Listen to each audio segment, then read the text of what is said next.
All right. Can we get the salvaging POV on the top left? What if I actually add that as a funny little Easter egg? Hello YouTube, it's KarQ here for the KarQ archives. I'm actually live on stream and I decided to do a little one taker where we kind of cover...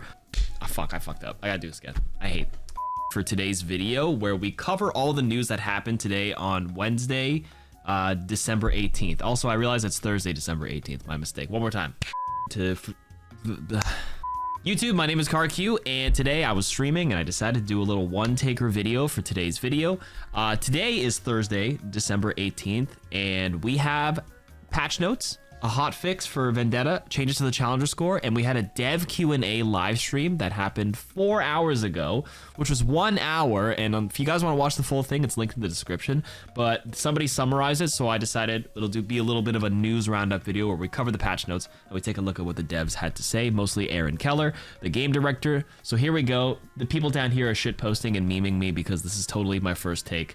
Starting from the top, patch notes. What happened today? So, this is a gameplay and bug fix update. Replay codes were not wiped. Perfect. So there's a Winter Wonderland update to start off. We've heard your feedback, and for an extra special holly jolly holiday, we're updating the Winter Wonderland where you can now get 3 cookies per challenge instead of the previous 2. Wow. This is that system where we do the where's my cookies? Send cookies. So you pick one of the 3 things here, and you get 3 cookies per win. I have 0 progress on Santa and for Torbjorn and Jingle's workshop for Tracer. I've been putting it in Krampus's basket because I want loot boxes. Amazing video so far. Thank you. I just want to get some streamer luck here. Do you think I'm gonna get some streamer luck opening this real quick? Bam! I got absolutely nothing. I got Octopus Lucio. This video would probably, or this skin would probably go really hard in Japan. Okay, so now back onto the patch. They've changed that, so now we get 3 cookies to get that. There were console aim assist updates here. Aim assist has now been reduced to 4%, which is down from the 8% for the following heroes: Ashe, Bastion, Soldier, Tracer.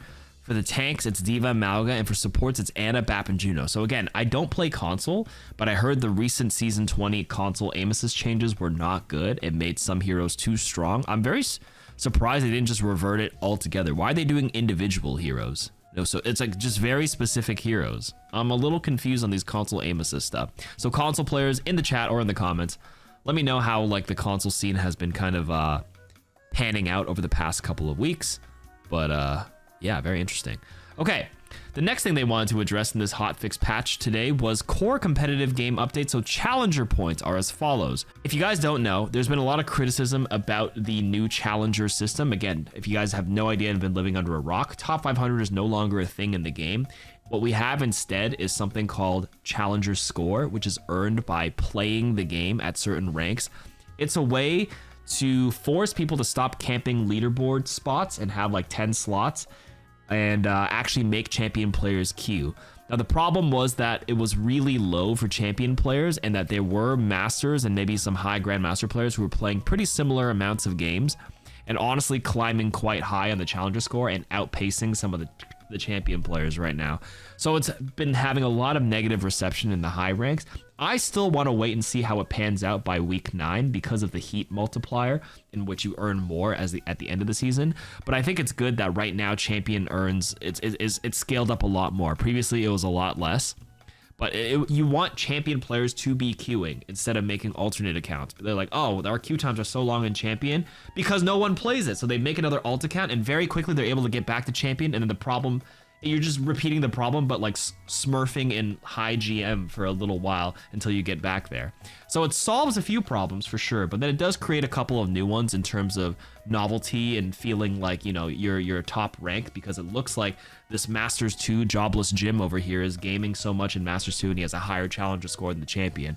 But the fact that now, if you look at this, if you're a champion 3 player versus playing in a Masters lobby, you are earning 10 times the amount of points now thanks to this change, which is needed. It was necessary. Jobless Jim here can play 1,000 games and like, you know, 9 to 5er champion god can only play 100 games this season and probably match their score. So it is a system that's incentivizing people to continue queuing. I get it, but I'm curious to see how it ends off. Somebody on Reddit actually made a graph on the changes on what this looks like for the new challenger score. Much better. Orange being the start of season 20. So champion players were only earning how much? Like 200 challenger score in champion 3, but now they earn almost, what is that, 350 challenger score? And if you are champion 1, you are like top of the ranks.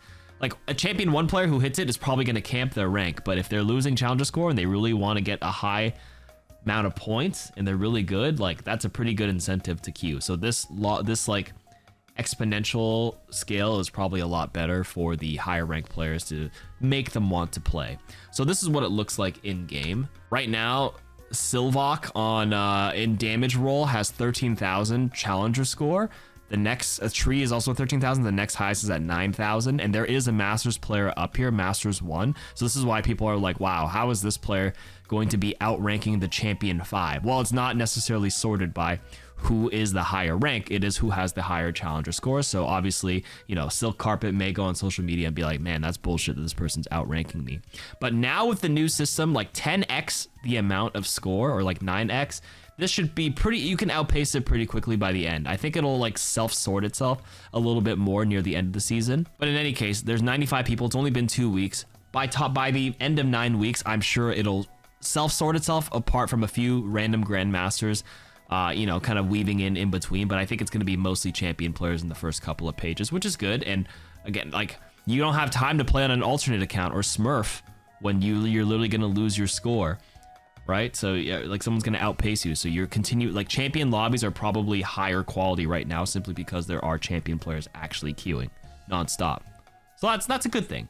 But again, there are some other downsides too. We've been listening to your feedback on the challenger score. We've heard that our highest ranks aren't rewarding enough and the lower ranks are somewhat too rewarding. So we tuned the scores to scale in a more extreme way. We're planning to change the rule that gives winning players the challenger score reward of the highest ranked player to ensure that scores for champion players can be tuned appropriately for their queue times.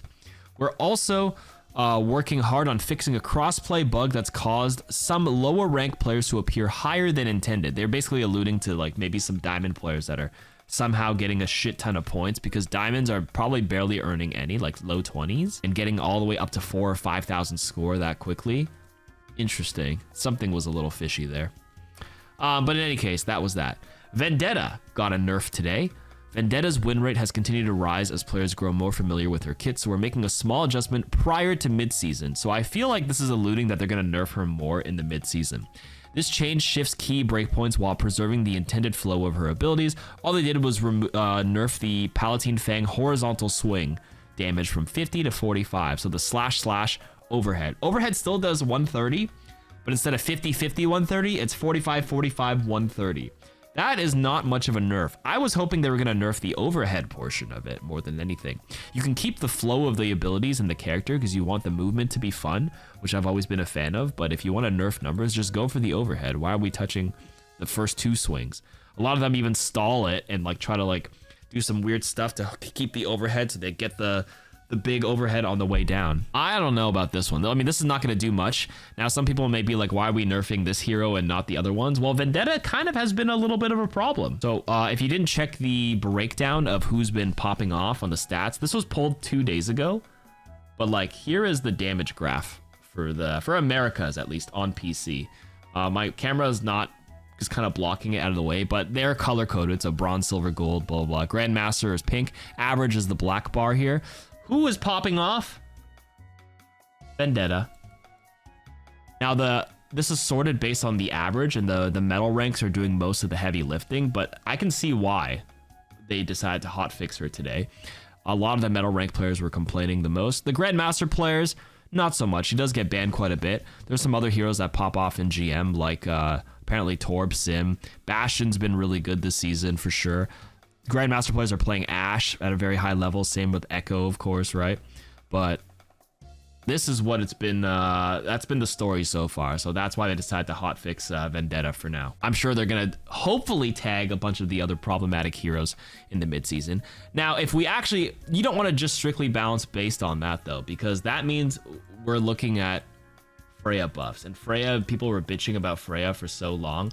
Player perception and what's actually strong is so different. Look how bad Freya's doing this patch after her recent change. And people are people still banning her? I don't actually know. I don't think you need to ban Freya, guys. Like, what? That's not that very good. I think she's pretty playable if you have a Mercy Pocket to change the breakpoints back to something acceptable, but that's But that's where player perception now doesn't necessarily match what happens in the back end, for sure. Okay, moving on to Stadium really quick. They, what did they do? They nerfed Martian Mender, which is the purple survival item. Cooldown reduction from 10% to 5%. CDR is really accessible, so they're nerfing that. Doomfist has actually been underperforming in Stadium since its release. I mean, I played one game with him on Stadium, and yeah, I struggled. But I'm not a Doom player, so that's probably a me issue more than anything. They're increasing some of the consistency as well as his currency gain. This is the biggest one. Currency coefficient is probably the biggest variable or knob that you can turn in Stadium. There's heroes like Ana, you'll notice. And if you have an Ana and a Moira on your team in Stadium, you can have like the Moira do like 3k damage, 10k healing, and she'll make like 12,000 cash. And then an Ana with like 500 damage, 5,000 healing has the same amount of money because it's much harder for Ana to, you know, push numbers like that. So currency coefficient from damage and healing is increased by 25%. That is pretty big. That's a big knob to be turning. Okay, Aftershock, buffing that from 50% to 60% power. Asteroid Smash, cooldown reduction, now grants ult charge, block party power. That's disabled for now because there's a bug. Jab cross power, melee attack speed increased from 50% to 75%. Jet Force Jab, the increased burn damage on Rocket Punch from 15 to 20%, and Slam Wham power, increased seismic slam range per meter, travel from 4 to 6%. Okay, what else happened in Stadium? Sigma. With Sigma's recent update to his primary fire, he was beyond the intended power ceiling. Oh yeah, because when you change Sigma in the base game, his Stadium strength went up too, right? So basically 0 gravity, blah, blah, blah. All they did was basically nerf everything. So 0 gravity power, duration down from 4 to 1.5 seconds. Antimatter item, cost increased from 10k to 12k. Decrease the weapon power from 15% to 10%. Velocity vector rare weapon item, cost from 4,500 to 6,000. And then the harness epic ability hero item cost was decreased from 11,000 to 10,000. So this one was probably an untouched item. Okay, Winston was also tearing things up. After looking at the data, they're dialing back the jump pack build. So Primal Punch, decreased melee damage, 5% to 3%. Peanut Butter, premium peanut butter, rare survival item, cost increased from 4 to 6k. Wow, Zero G Suit. Cost from 4 to 6k, and they remove CDR. Horizon Expander, epic ability hero item, 10k to 12.5k, and then the jump pack item, the survival item, 10k to 12.5k, and they decrease the damage reduction from 35% to 20%. Wow. Big nerfs there. And then for the two supports in Stadium, Ana's artsy dartsy power, they increased the projectile speed from 150% to 300%. The Falconer attack speed from 20 to 30, and the ult charge from 15 to 25. So they're buffing Ana because she was doing kind of bad. And then Brig, only change was to the Scavenge Steel epic item, hero item.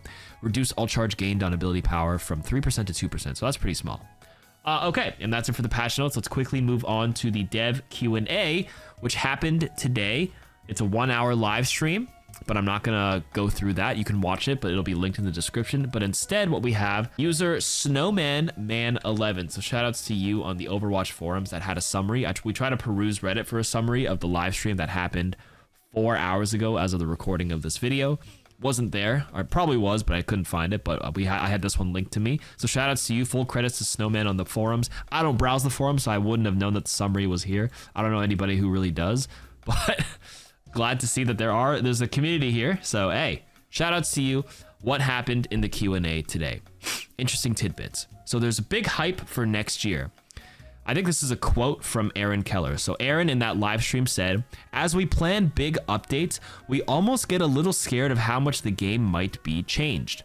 As we were developing perks, we thought it was going to be a really controversial system. But once the release was live and as we sat with it for a little bit and looked back on it, we thought we probably could have done more with it. Each of these releases we've done, we are like, hey, we think this is going to be big. And then we get to the other side of it and we're like, man, we should have gone bigger than that. So for 2026, I don't think there's any way we're going to look back at our releases and say those could have been bigger." He even jokes about already being excited for 2027 later in the stream. Wow.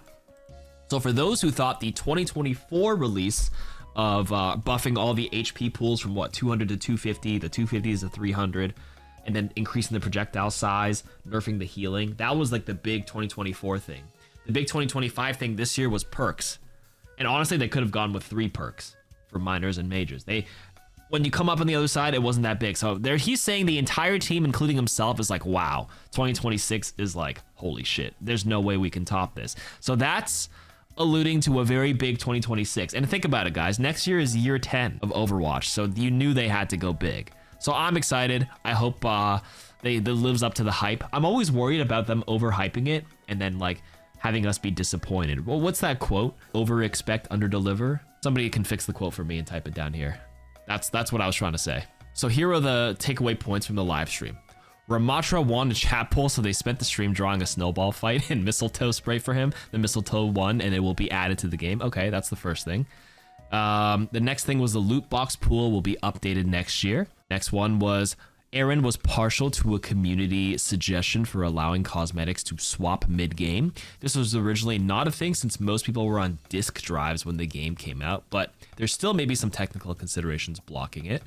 But open to it with continual advancements. That's crazy. People were on not SSDs in 2016. I mean, they're developing, I guess, stuff in 2015, 2014. This wasn't really part of the equation back there. That's crazy. Okay, they plan on making seasons to feel more cohesive, as in the hero has a fitting role in a larger narrative, and even some of the cosmetics and events may fit. Some scrap prototypes in the process of making Vendetta, including one where her primary fire is a boomerang and a wall jumping hero who could teleport to a thrown projectile. So they're showing some of the prototypes in the live stream. I see, okay. There were no workshop updates planned currently. It's not something they want to be off the table, but it just ends up being low priority compared to the other things. Dude, Patrick and Cactus Puppy and Shambles. Man, I use the workshop regularly. There's people, dude, somebody made Vendetta parkour in the second day of the hero trial. It's actually really sad that the workshop is super underrepresented and super low priority. Guys, community tools is what spawned Dota, wasn't it? Community modes is what spawned Griftball when I used to play Halo, right? People can create some really cool stuff with the right tools. I'm just really sad it's a low priority, man. Very, very sad. Okay, they toyed with adding a leaderboard outside of top 500, but nothing came of it other than drives. They'd maybe consider some kind of temporary experience like that. Okay, next thing, 6v6 balance. I've been playing mostly 6v6 open queue lately. Is not a top priority for them, but they will step in if things get too out of hand. That's a little bit of a shame. But realistically, I know it's not the main game mode. I think in the recent blog post like a month ago, they said 6v6 was played by maybe 19 to 20% of the player population, which is like a pretty significant amount. I think over 50% of the people play quick play, if I'm not mistaken. And then what? A large amount played competitive 5v5. This is old stats. Back in the day, they used to say quick play was 50% or something like that, which means 5v5 is the main game mode. Don't know how much the comp was, but now that OpenQ is more popular, OpenQ 6v6, I'm not sure what the redistribution is, but I was hoping they would give it another pass over if things got too out of hand, but yeah. Okay. The summary also says he dodged the question when they asked about hero reworks. There are heroes they are considering, but no names. I swear they mentioned something about a Reaper rework a long time ago, but man, tough. Aaron also said the mid-season balance patch is finalized 1 week into the start of the season, so around 3 weeks in advance, which is kind of nutty. What? So literally 1 week of playing on season 20 gives them enough data to like do whatever buffs or nerfs they need without letting the meta and the rest of the weeks play out. That's actually crazy. Console verification with Sony and Xbox, I guess, is like the big bottleneck here. But that's why I guess when you see mid-season patches and people are confused, why do they buff and nerf this? Because sometimes like metas change in, like later in the weeks. But I guess they just go based off data and early perception. And right now, early on, we can see Vendetta is probably your big outlier here. So I guess that's why. I guess that's what we're going to see for sure. Vendetta getting nerfed. One complaint about Vendetta is that she is too quiet while in the air. They are considering making her a bit more noticeable. Vendetta will definitely get other changes in the mid-season patch. Okay, so I just got ahead of myself here. There are several core game maps coming out next year. The map team was being split between Stadium, the core game, and reworks, but they're going to start to shift some of the focus from Stadium to the core game. More map reworks coming next year as well. So they're moving away from Stadium a little bit. I mean, Stadium has kind of fizzled out a little bit. A lot of people complain about Stadium matchmaking. I still think Stadium is pretty fun in small doses for sure, but I can definitely see with Stadium being mode 6v6, all the other modes definitely have higher attention than Stadium for sure. I would assume the player population has probably dwindled down recently for sure. Tough, but map reworks are good for the core game. I'm down. The new challenger system, which we talked about in the patch notes, they know it still has a lot to work out. They don't want diamond players filling up the top of the leaderboard or anything like that, especially for a very active player base on North America. But maybe like Nintendo Switch challenger, like you're probably gonna get diamond for sure, because there's who the fuck's playing on Nintendo Switch. If you're a Switch player watching this, get a laptop, man. No, I'm just kidding. Enjoy it. And then they are generally a bit more comfortable adding more complexity to the game now with hero kits and systems like perks. A talent system similar to perks was actually tried in Overwatch 1, so I guess internally. But they're basically saying they're more comfortable, they're gonna shoot for the stars. A little bit of insight for sure in this Q&A, but I didn't feel like I got too much away from this other than him hyping up that 2026 will be a big year. Other than that, and then the fact that 6v6 balance is probably not happening for a while. I'm gonna continue playing it and try hopefully hit challenger and have a decent ranking for it for now. That's my priority before I play Stadium and 5v5 again. But yeah, that's it for the Q&A. This video got a lot longer than I thought. I decided to, do this at the last second. Well, hopefully that was easy to follow along. Thanks for listening to me yap. And yeah,